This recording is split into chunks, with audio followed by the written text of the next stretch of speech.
at least 9 times out of 10, there is one parent in the room that looks at that whiteboard as I'm giving results, and I can see the changes on their face, and I can see a recognition in them of, oh my gosh, this is me. And a lot of them say it out loud. Most of them do. Most of them say, oh my gosh, this sounds exactly like me. Welcome to Tilt Parenting, a podcast featuring interviews and conversations aimed at inspiring, informing, and supporting parents raising differently wired kids. I'm Debbie Reber, your host, and today I am so excited to share with you the first of a special 2-part series that I've been working on for a while now. About 2 years ago, I did an episode of the podcast with Dr. Melissa Neff. She's a licensed clinical psychologist who specializes in the assessment of ADHD, depression, anxiety, trauma, nonverbal learning disorder, and autism spectrum disorders. And we talked about the diagnostic process. Since that time, we've stayed in touch, and last year we got to talking about something she was seeing more and more in her practice, and that was this: parents bringing their kids in for assessments who are also in the midst of discovering their own neurodivergence, often because of what's going on with their kids. And as I've been reading more and more about adults in their 30s, their 40s, even their 50s, identifying as having ADHD or being on the spectrum at a later point in their life, I wanted to explore this more through the podcast. I know that in our community, our kids often don't fall far from the tree, and being a differently wired parent, especially one who's still processing their own neurodivergence while raising a differently wired child, can be complicated. So today is the first in this 2-part series. In this week's episode, I'm interviewing Melissa, and we talk about what the unique challenges of going through this discovery process are as an adult, as well as look at considerations regarding diagnoses, therapy, and the parent-child relationship. Then, next week, I will be talking with 4 differently wired adults: Copper, Bill, Emma, and Nathan, all raising differently wired children and all still very much in the thick of reconciling their own life experiences and neurodifferences while figuring out how to best move forward in a way that supports them and their families. Also, I would love your help in getting this 2-part series out there so we can get a lot of listens, a lot of attention to this issue. So please consider sharing these episodes in your communities and your social media feeds. Thank you so much. Thank you so much, and now I'll get on with the show.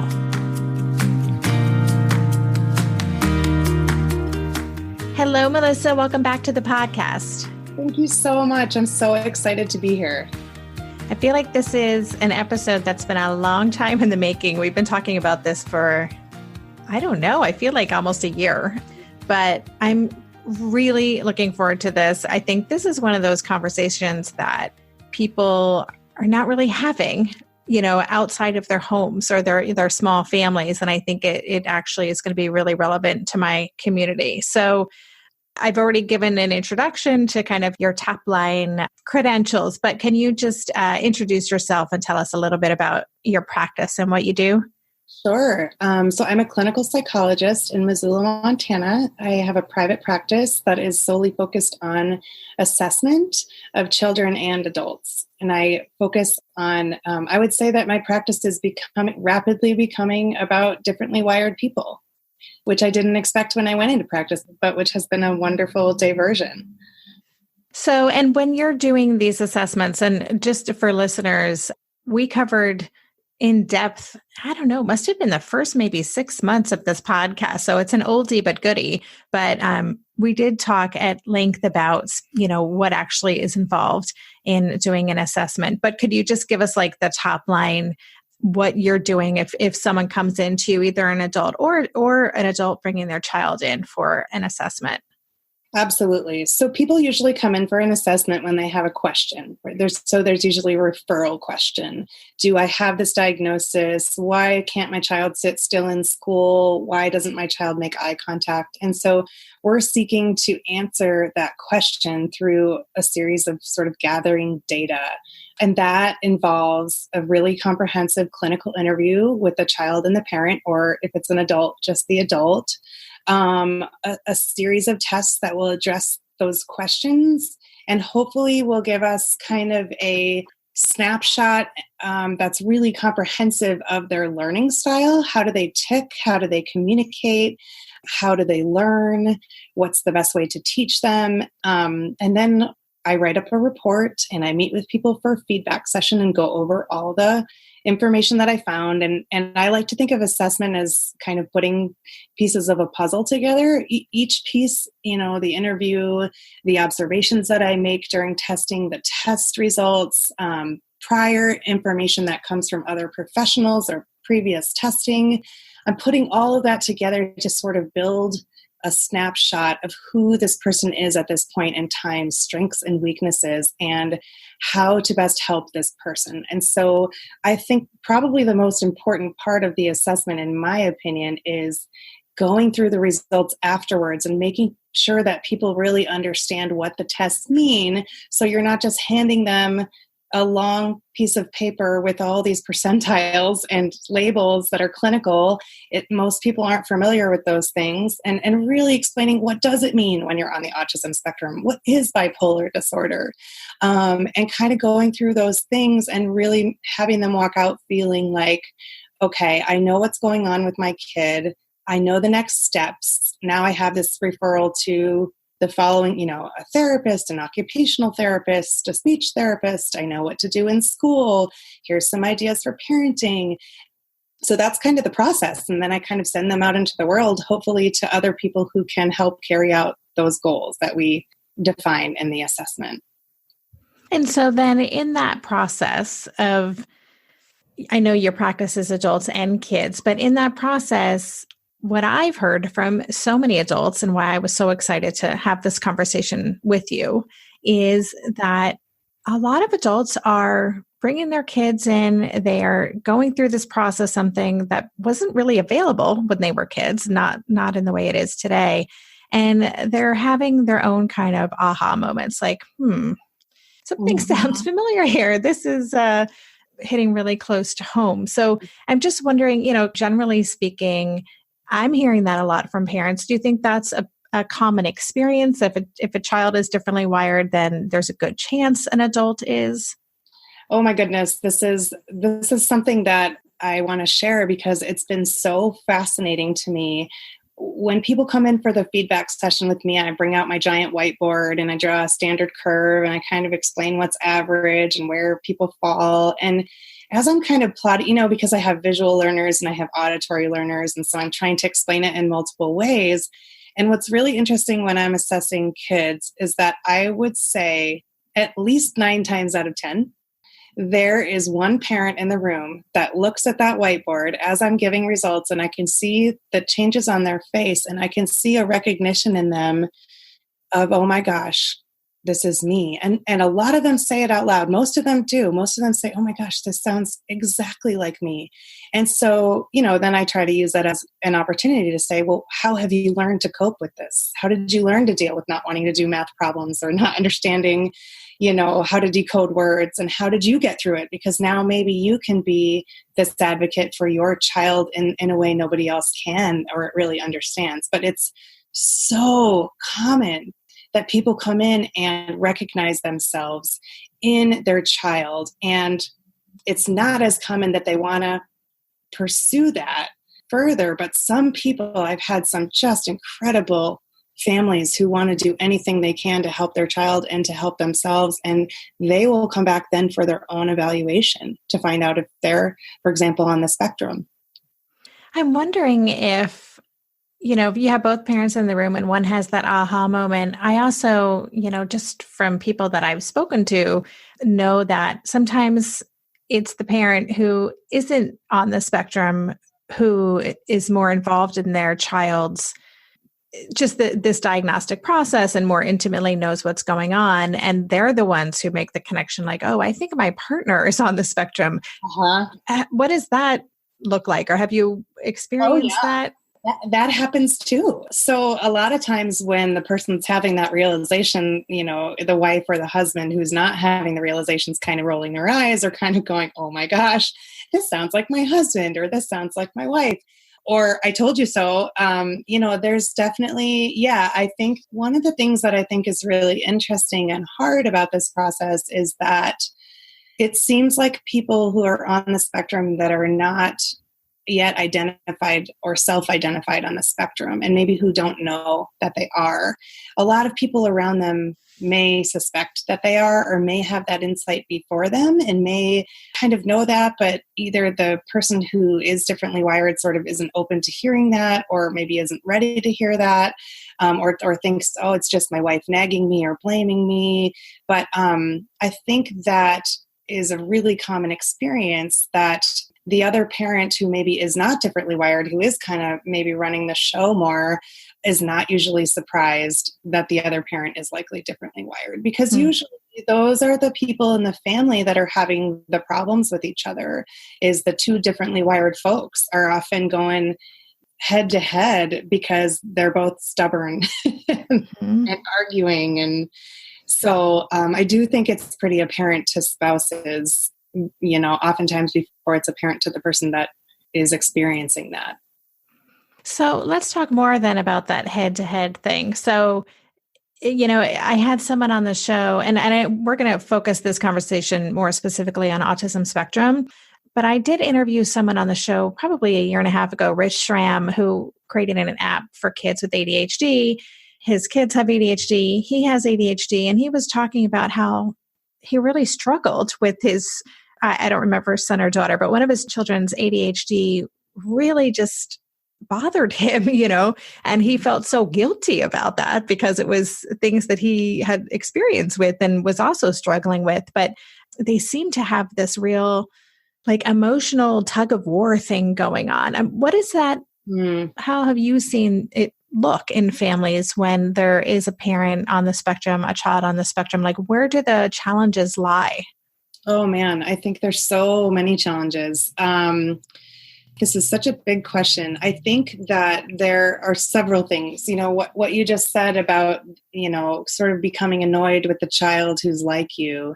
We're all like that as humans in a way, right? The people who bother us the most, there's probably something about us that we're not dealing with. If there's something that triggers us, from another person, just from a general psychology perspective. But I think that people on the spectrum have these what I call superpowers, that in a certain context, they would use their powers for things like building video games and programming computers and creating imaginary worlds and writing novels and just all these amazing things. But the same traits that sort of make them amazing also can be their Achilles heel. And there's a couple of them that I think really get in the way with parent-child interactions if you have a differently wired parent and a differently wired kid on the spectrum. And there's a couple of them, but I would say that sort of the biggest ones are, so we know that people on the spectrum tend to hyperfocus and tend to really zone in on one thing. And again, in one context, that can be a huge strength because you can sit down for 3 hours and create an imaginary Minecraft world. On the flip side, when you're having a fight and you're hyperfocused on one detail and you have to be right, that can be really tough when you have two people going at it who have to be right. Right? And then sounding so familiar. Okay. Right? And then you have this thing in autism, and I don't know if folks have talked about this on your podcast, but there's this piece of autism that we talk about called theory of mind. And theory of mind is the idea that sometimes people on the spectrum don't have very good theory of mind, in the sense that they're not always aware that other people have different thoughts and feelings than they do.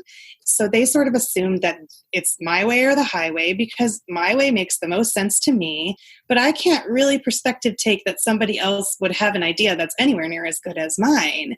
And that they're not trying to be contrary. They're not trying to be egocentric or sort of self-absorbed, but they just are convinced that they're right. And so you have two people who are convinced that they're right going at, a fight. And then, I think sometimes it's hard for maybe the differently wired parent to see the child as having his or her own voice and having that voice be valuable. And we also have the social pressure of, the idea that parents are supposed to be in charge and you're supposed to be in control of your kid. And one of the clients that I have diagnosed on the spectrum, that's an adult with a child on the spectrum also, has talked a lot about feeling as if he was really steered to stay with behavioral interventions for his kid for years before he realized his kid was differently wired and had to change his perspective, because other people, therapists would come in and say, you just need to punish him. You just need to send him to his room. You just need to step up and be the parent. So there's that social pressure piece. And then there's the piece of sort of going at it with each other that I think can just lead to these fights that don't end well. We'll be right back after this quick break. Maybe I've watched too many seasons of The Amazing Race, but every time I have to go somewhere on the subway, I treat it like a competition. It's all about making the right gut decisions about which route will get me there the fastest. Sometimes those decisions get me where I'm going early, and other times my gambles don't really pay off. Probiotics can't help with most gut decisions, but if your gut needs a little support, Ritual has your back. Their Synbiotic Plus, a 3-in-1 supplement, has clinically studied prebiotics, probiotics, and a postbiotic to support a balanced gut microbiome. I've been using Synbiotic Plus for about 6 months now, and it's become a core part of my morning routine. I take the mini capsule every morning while making my way through my inbox, whether I'm at home or I'm on the road, because it doesn't need to be refrigerated. And the capsule itself is delayed released, which helps it survive the harsh conditions of the upper GI tract for delivery to the colon. And that's exactly where we want it to go. Ritual invested in a study modeling the human colon, which showed that Synbiotic Plus significantly increased microbial diversity and the growth of beneficial bacteria. There's no more shame in your gut game. Synbiotic Plus and Ritual are here to celebrate, not hide your insides. Get 25% off your first month for a limited time at ritual.com/tilt. Start Ritual or add Synbiotic Plus to your subscription today. That's ritual.com/tilt for 25% off. During this month of planning and organization for big transitions, rhythms and routines have been absolutely essential for our physical and emotional well-being. So Green Chef nights are reliably and predictably a good night. We know the ingredients will be fresh and prepped, the instructions easy to follow, and the meal delicious. We're all still talking about last week's turkey tacos with mango chimichurri sauce, refried beans, and Monterey Jack cheese. Green Chef contributes to a healthy lifestyle with easy and delicious menus like fresh seasonal salads and grain bowls, and with over 80 weekly meal and market options, plus rotating options to suit a variety of lifestyles, whether Mediterranean, plant-based, calorie-smart, keto, protein-packed, gluten-free. There are always plenty of options to choose from. Whatever you select, you'll get farm-fresh ingredients, organic whole fruits and veggies, and premium proteins, all delivered straight to your door. I love those 4 words. Straight to my door. Oh, and one more thing I love about Green Chef, they have an app, which means it's easy to manage meal preferences and delivery from your phone if you want to. And I, for one, want to. I am in that mode where I'm making the most of little moments like waiting in line at the pharmacy or for the F train to pull into the station to tackle all of those to-dos. So the convenience of an app is key for me. Green Chef has a special offer for Tilt listeners. Go to greenchef.com/tilt50 and use code TILT50 to get 50% off plus 20% off your next 2 months. That's 50% off plus 20% off your next 2 months when you use the code TILT50 at greenchef.com/tilt50.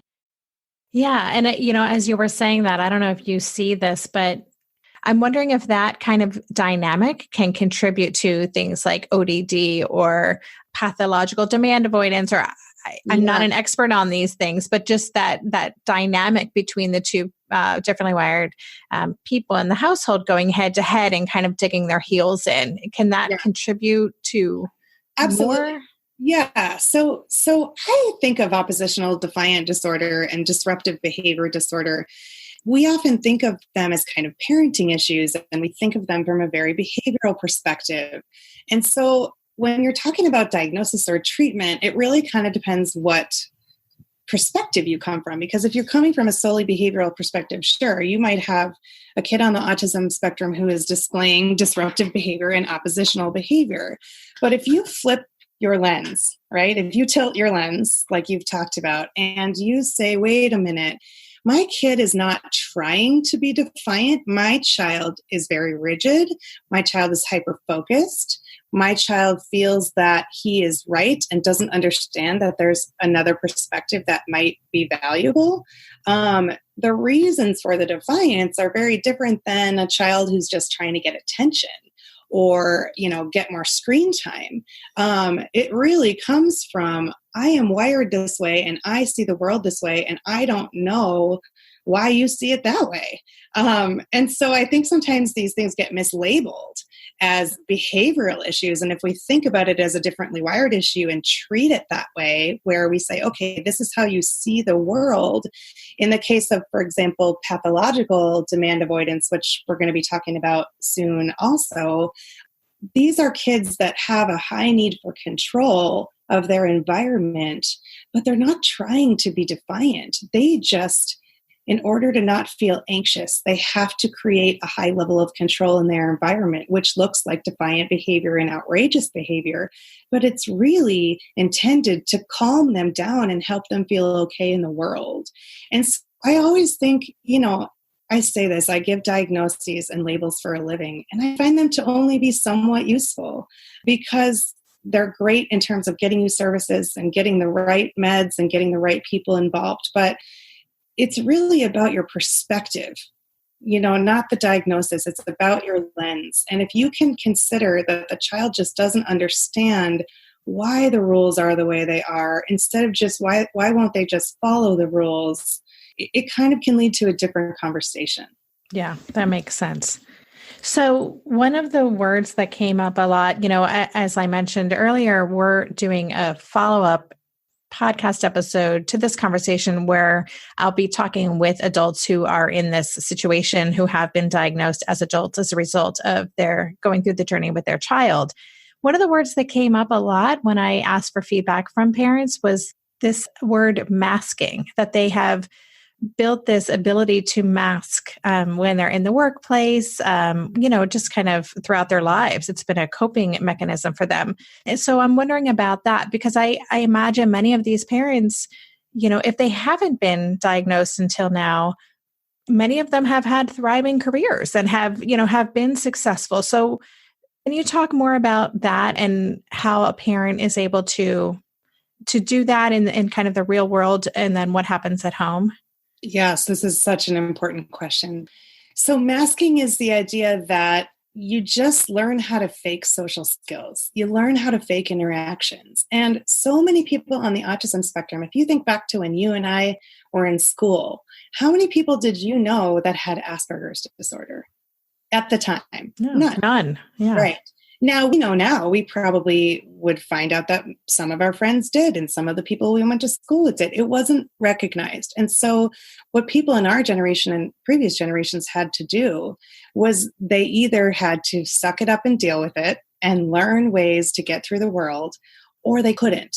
And then if they couldn't, maybe it would turn into real shutting down or, anxiety disorders or failure to launch kind of things. And then you have people who just were resilient enough or had enough support or had just the gumption to be able to say, okay, I know I don't get it. I'm not going to show that to people.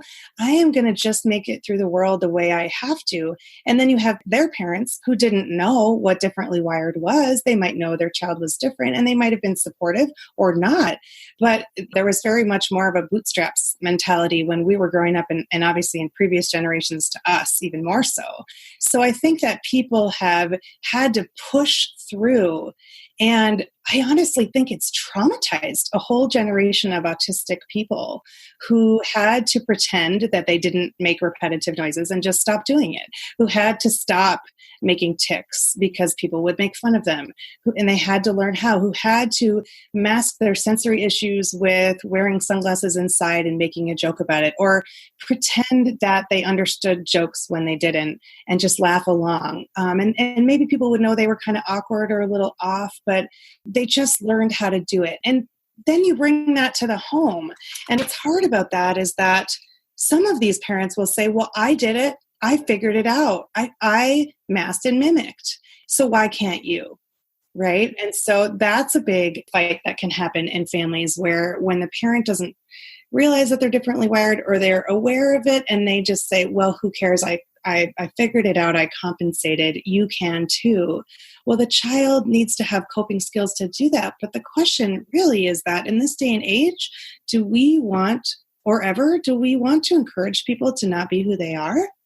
Do we want to have them hide? There's all this controversy about things like ABA therapy, right? About like, if I can teach you how to smile and reciprocate with behavioral methods by reinforcing you, you can learn how to be neurotypical and act neurotypical.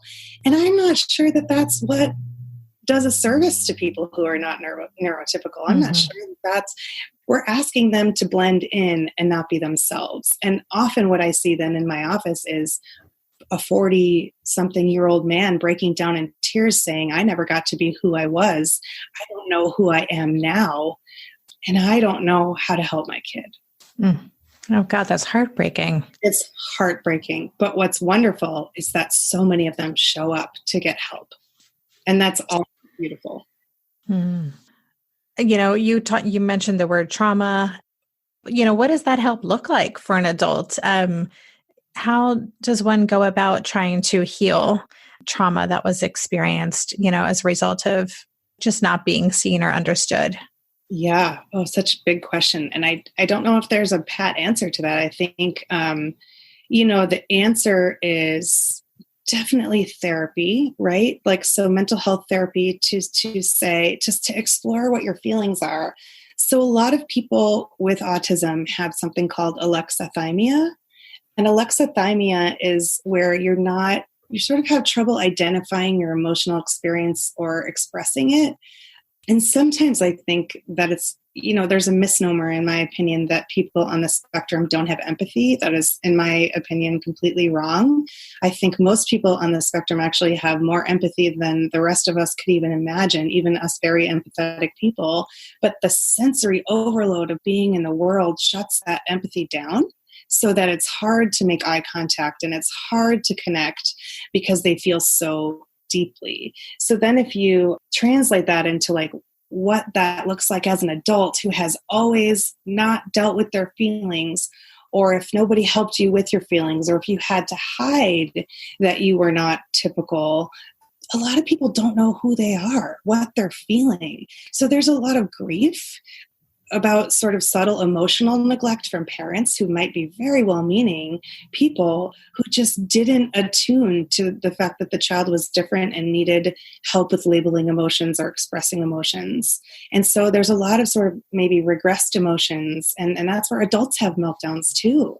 They look different than a tantrum in a kid, but adults on the spectrum have meltdowns, and you can read about this. There's articles about it on autism websites, and there's books where people describe what a sort of adult meltdown looks like. But so learning to manage your emotions, I think, is a big piece.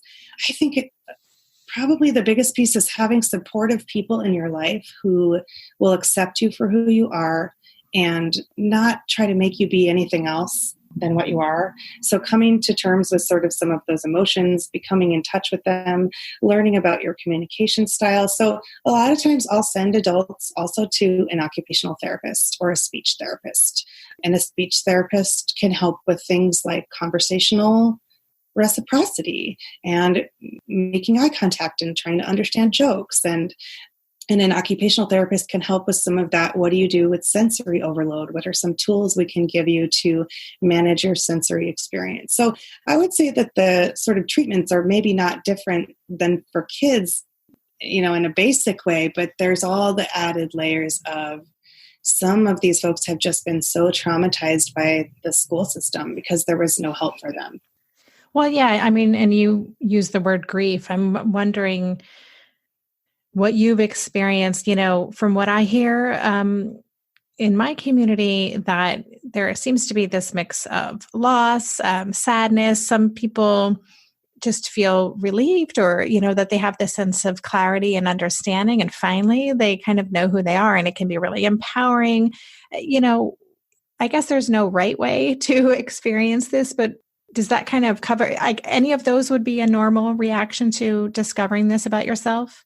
Yeah, I see a range of responses, and it's kind of like anything in therapy. It really depends on where you're at in your life and what you're willing to see about yourself, right? Because we're always in different places in our life, and sometimes we're more willing to face things fully directly, and sometimes we're only willing to look at parts of ourselves. But I think what happens with a lot of these parents is they become so frustrated with parenting their child and they don't know what to do that they get to a point where they say, I'll do anything, just help me.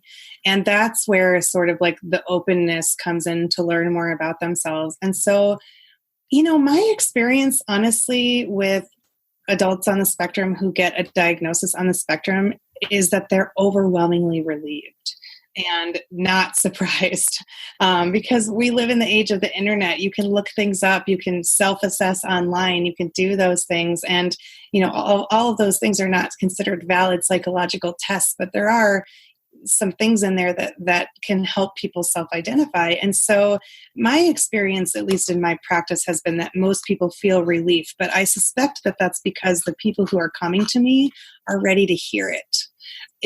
If people aren't ready to get a diagnosis, they're not usually going to come in for a diagnosis, right? Or go into therapy. They're going to continue to sort of say, oh, it's my wife's fault, or it's the school and they don't know how to help my kid, or my kid's just being defiant. So if a person is at a place where they're really ready to know who they are and learn about themselves, my experience has been that there is a lot of relief. There's definitely some grief about, wow, look at what my kid has that I didn't have. My kid gets an IEP or an individualized education plan. My kid gets to go to a sensory room. My kid gets to jump on the trampoline once a week to release the sensory issues that are causing anxiety at school. I didn't get any of that. So there's definitely some grief, but I feel like by the time people are ready to know, it's more of relief. We'll be right back after this quick break. Hey there, it's Debbie. I love making this show and sharing conversations about how to support our awesome neurodivergent kids. I've seen how even one little insight from an interview can spark a big shift in daily life. But I know that raising complex kids can be messy and lonely. And just when we think we figured it out, something comes up that boots us right back to feeling overwhelmed and stuck. That's why I've poured everything into creating a way for parents like us navigating complex parenting journeys to join together and chart a path that feels positive, hopeful, and doable. It's the brand new Differently Wired Club experience. In the club, you'll get personal support from me and other seasoned parent coaches, 6 live calls every month where you can connect and get your personal questions answered, the opportunity to learn directly from authors and experts like I have on this show, monthly themes for getting specific and tactical, an exclusive private podcast feed, and the best, most generous community of parents. Seriously, these folks show up for themselves and each other, and that right there is really everything. Because it's a daily reminder that we're not alone. Our kids aren't broken, and we have totally got this. The recently rebooted Differently Wired Club is on a brand new platform with its very own iOS and Android app. It is such a great space. However you learn, whatever your style, no matter the ages, genders, and neurodivergent profile of your children, the Differently Wired Club can help you cultivate the positive shifts you're hoping for. Join us today by going to tiltparenting.com/club. That's tiltparenting.com/club. I hope to see you on the inside. Hey, are you a parent of a teenager? Are you feeling overwhelmed about how to be what they need while also holding limits and boundaries that keep them safe? Are you tired of conversations that negate how messy this season of parenting is? Well, I've got you. My name is Casey O'Rourke. I am a positive discipline trainer, parent coach, and the host of the Joyful Courage podcast. Every week, I come to you with an interview digging into tough topics with experts I trust and solo shows that go deep into the personal growth and mindset needed to raise teens in a way that grows them into confident, capable young people. I am not afraid of getting real about the intersection of conscious parenting and the teen years, while also bringing in vulnerability, humor, and lightness. I'm walking the path with you and honored to serve. Listen to Joyful Courage on Apple Podcasts, Spotify, or wherever you consume podcasts. And do you recommend, there's so many things online you can take this test, online assessment, to see if you have ADHD or if you're on the spectrum. Do you recommend that people take it one step further and actually go in for a formal assessment? What are your thoughts on that?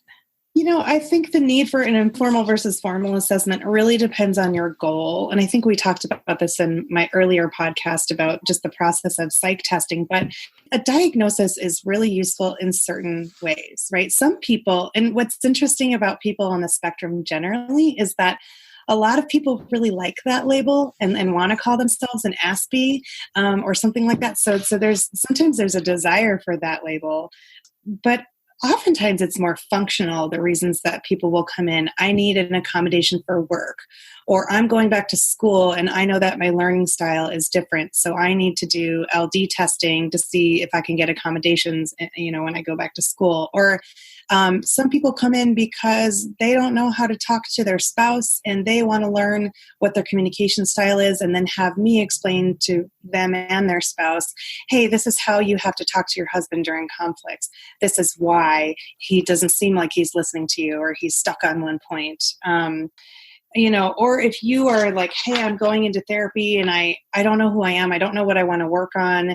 Assessment can be a great place to sort of identify what are the issues that I need to work on. The other piece is that people on the spectrum are, as adults, by the time they come to me, they're often so misdiagnosed with other things or on medications that may or may not be helpful. So one of my clients who is an adult on the spectrum with a kid on the spectrum was diagnosed initially with ADHD. And that probably is a valid diagnosis and was on, meds for ADHD for years, but they didn't really help. But that lens of getting diagnosed with ADHD, not being on the right meds, and then kind of going through this process of, we're going to keep trying things. Maybe it's anxiety, maybe it's this, and then I'm in therapy, and maybe it's this. And then at that point, it's like, if you don't know really what you need to treat, and if you need medication, assessment is also good at sort of saying, well, you might not need medication. Here's how good your attention and your working memory are without medication. You don't need it. Or maybe you really do need that. So I think, those kinds of things can be helpful. I recently had a client who's on the spectrum that's an adult that went on an antidepressant. And I think this person had so much anxiety previously. And now that they're on this antidepressant, their anxiety is going down. And that actually precipitated them coming in for an eval because that they started to realize, hey, I'm on the spectrum and I've been hiding it for so long. And now that my anxiety is decreased, I don't want to hide it anymore. I kind of want to just be who I am. I'm tired of putting up the mask. It takes all this energy and all this anxiety, and I'm tired. And I need to know who I am so I can know how to proceed. Mm-hmm. Have you seen situations where this discovery, the child and this parent being similarly wired eventually leads to an even deeper bond, powerful relationship because of that shared experience and maybe even learning through each other?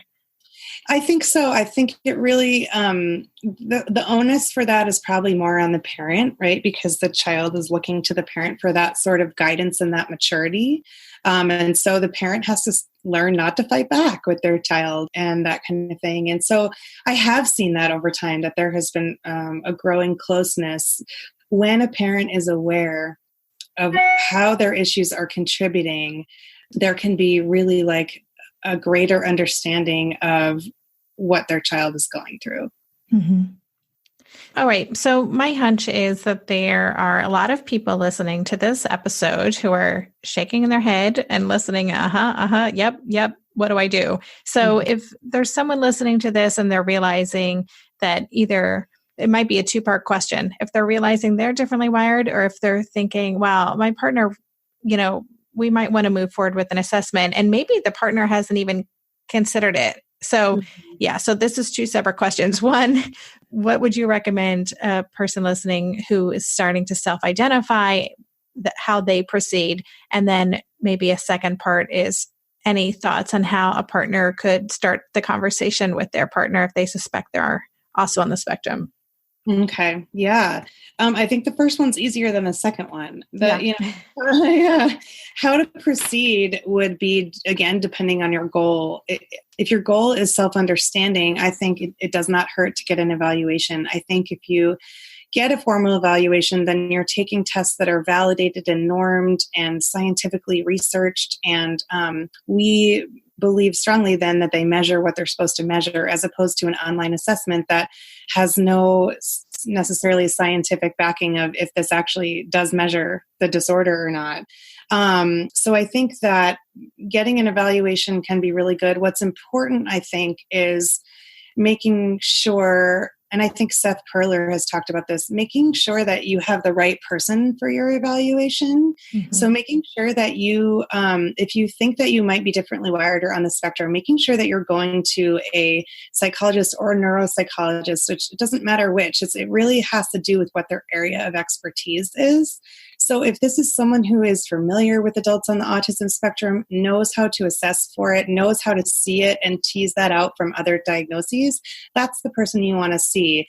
There's a lot of folks out there who, because we're just learning so much about autism now, who maybe are later in life psychologists who didn't learn about autism or maybe haven't done a lot of continuing education about it, or you just want to make sure that, and so call and ask questions. Don't be afraid to call our offices and say, hey, this is what I'm going through. This is what I think I have or I'm struggling with.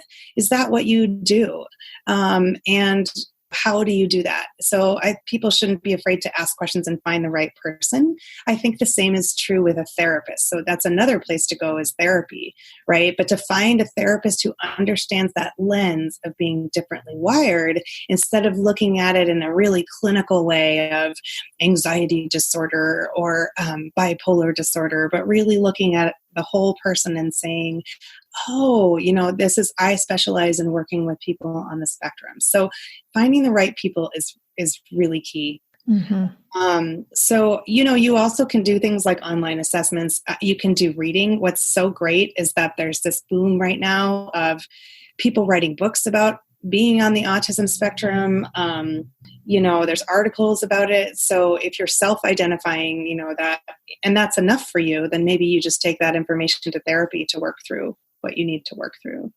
In regards to how to start a conversation with your spouse, that's tough. My experience with my clients who have come to the realization of being differently wired is that it's because of that theory of mind issue that I talked about earlier, and because of that sort of, people have a really specific viewpoint of themselves. And people on the spectrum typically tend to be a little bit cognitively inflexible at times, or rigid in their viewpoints. And so when the idea comes from someone else, think about your child that's differently wired, and you say, hey, would you like to do this today? And they're like, oh no, I would like to build batteries today.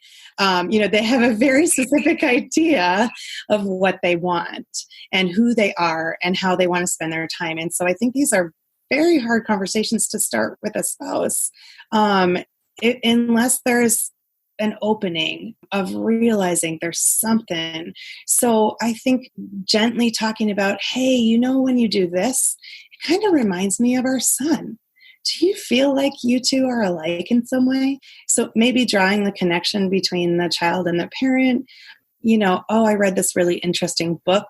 I wonder if you want to read it. A lot of my clients have come to me after reading books like Neurotribes or Temple Grandin's books or something on the internet, and they say, oh my gosh, this is me. Now I need to know. So I think what you have to do is probably put the information in people's hands, and they have to be ready to take those next steps. But I think the way to do it is not ever in a blaming way or a judgmental way.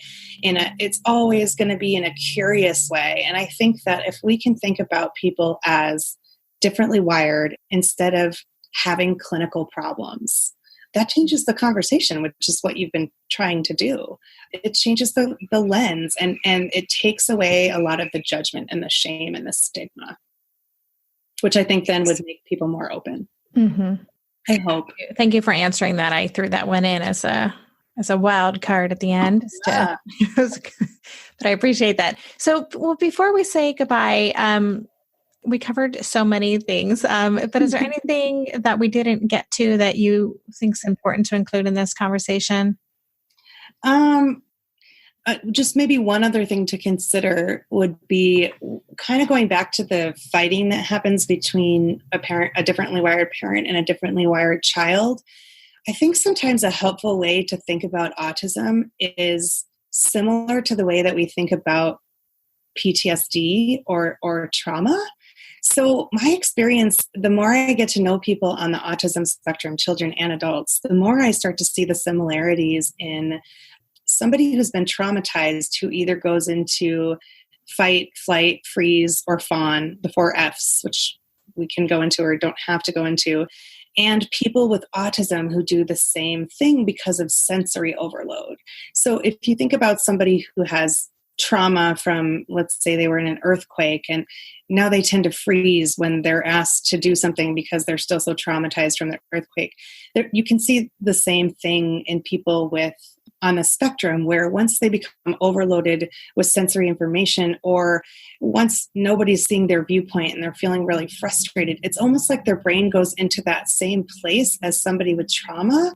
And people with autism are actually, I want to say the last statistic I read, which is probably outdated, is that 50% of kids with autism are runners, where they'll run out of the classroom, or they'll run from school, or they'll run across the street without looking. So that's the flight response, right? And then the fight response is some kids get aggressive and then, of course, get mislabeled as behavior disordered when maybe they're aggressive because they didn't understand that somebody was trying to ask them to play, or wanted an object back that someone took. Or a lot of people, I think, with autism also go into the freeze state where they shut down because sensory overload takes over.